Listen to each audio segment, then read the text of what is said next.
We kunnen gaan beginnen met het optreden van Rico Rodriguez samen met de High Notes.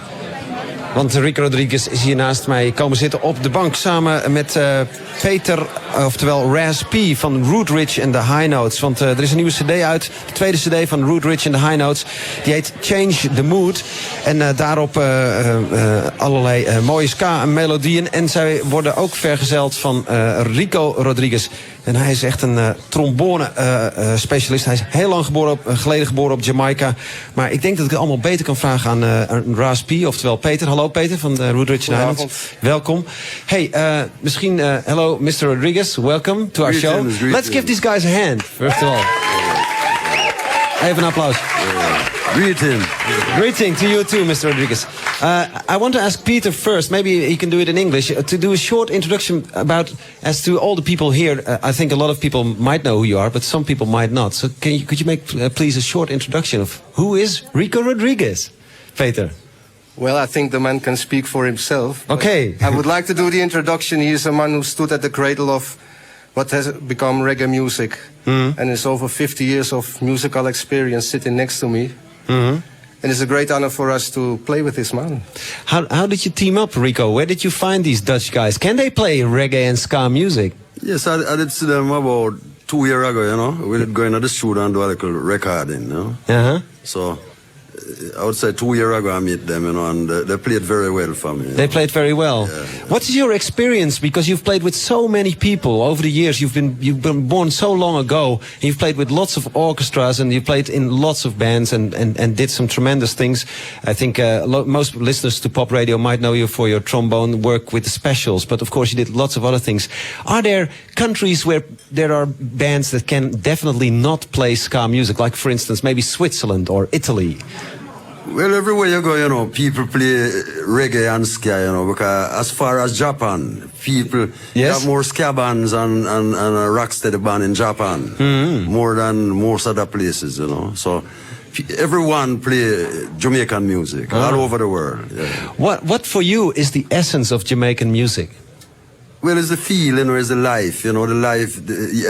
To play Jamaican music, you have to live the life, you know. You have to feel the way of life that the Jamaicans feel to really play the Jamaican music. But these Dutch guys, they have not been born in Jamaica. Yeah, but they've been working at what they're doing very well, and I think they're doing very well, you know. Yes, I think so. We are guys from the streets, so we know that way of life. And Peter, maybe could you describe what is the feeling that you try to put in your music? What is most essential about ska music? The kind of ska that you play with Rico tonight? Well, we not only play ska, we do the three forms: ska, rocksteady, and reggae music.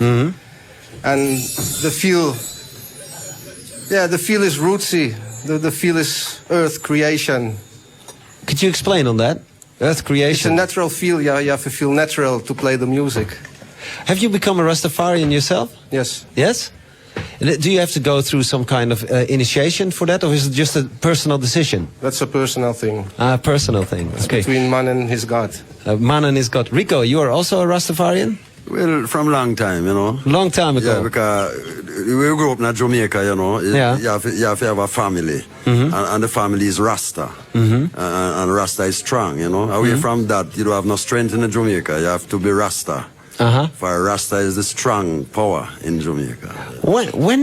How did you grow up? Where you were born in 1934? Yes. In a small town, I guess, or were you born Kingston? In Kingston? You were born in Kingston. Yeah. So how did you grow up, and when did you first learn to play the trombone? When I go to school, you know, they have a lot of instruments, you know, and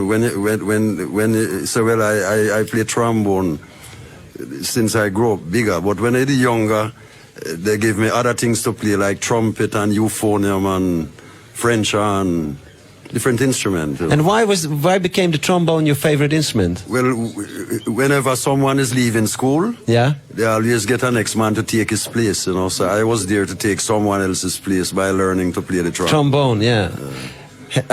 You worked a lot with great producers like Coxon from Studio One. Yeah. And when you look back on your life, what are your most fondest memories of what period was for you, or is for you, maybe the most... To be truthful, you know, the fondest part of my life in music was when I toured with Bob Marley. Yes. 1977 in Europe, you know. I think that is the greatest part of my life, you know. What was the highlight, eh? What was so special about that? Well, because I remember when Bob used to come to the studio, and the producers used to tell him to go back and practice, you know, for he's not good enough. And, you know, I was there so long that I know all these things, you know. Yeah. And really, Bob Marley to me is one of the greatest Jamaican artists, second to none, you know. Yeah, yes. And we love him as a Rasta, and him taught the truth, you know. He told the truth, yeah. Do they try to hide the truth, but he unearthed the truth, yeah, to the whole world, you know.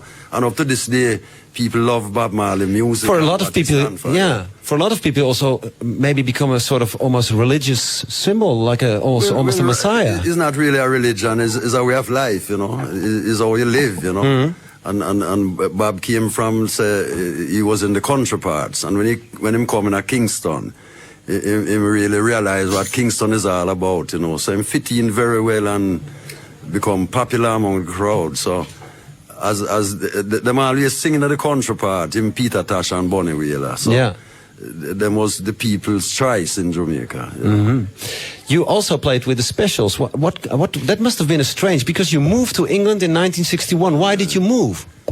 Well, not now going to Jamaica, you know. You make plenty record and you don't get no money, and you realize the people love where you do more than economical, you know. So, yeah. Through the life is so hard, and there's opportunity to play music. You look forward to play music. So music keep you out of all troubles, you know. Yeah.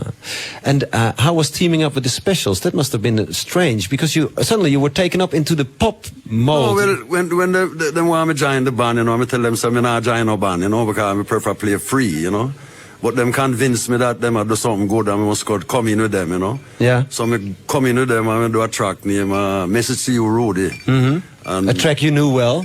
Well, I did it. I do it with Dan the Livingstone already, yes. you know. And yeah.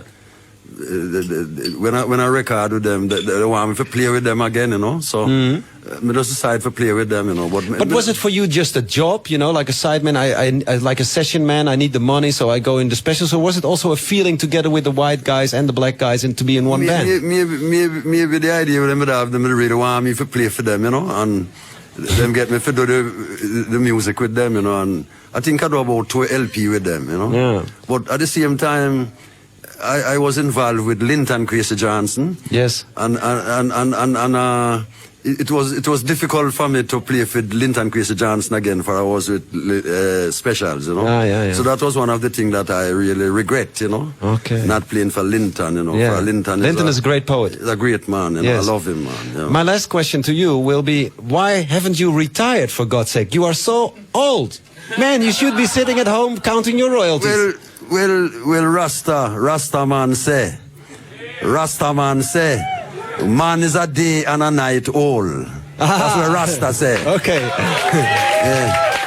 Thank you. The people who make the almanac is not really Jamaican people make the almanac. It's the Pope of Rome make the almanac, you know. Yeah. So, through Rasta love Ethiopia, Rasta respect the teachings of Rastafari from Ethiopia. So them no beginning with them no deal with Christmas in the 25th of December. So the Rasta man deal with the Julian calendar. Yes. And the rest of the world deal with the Gregorian calendar. Yes. So that's a truth, you know. That's a truth. And you use another calendar than well, Rasta man have different forms of life than the average man, you know. So Rasta have to live to in good way of life and discipline and well-being, you know. Okay. Yeah. Thank you very much. Give thanks. My last question to you, Peter. How does it feel to play with a living legend like him? Weren't you afraid, like, oh my God, we're going to play with Rico? No, we're not afraid, because we are skillful, and it is a great honor for us to play with a man who was there from the beginning. Okay, well, go play here now in Club Lek. Geef ze een applaus. Rico, thank you. Rico Rodriguez samen met The High Notes. Onder het motto Rico meets The High Notes.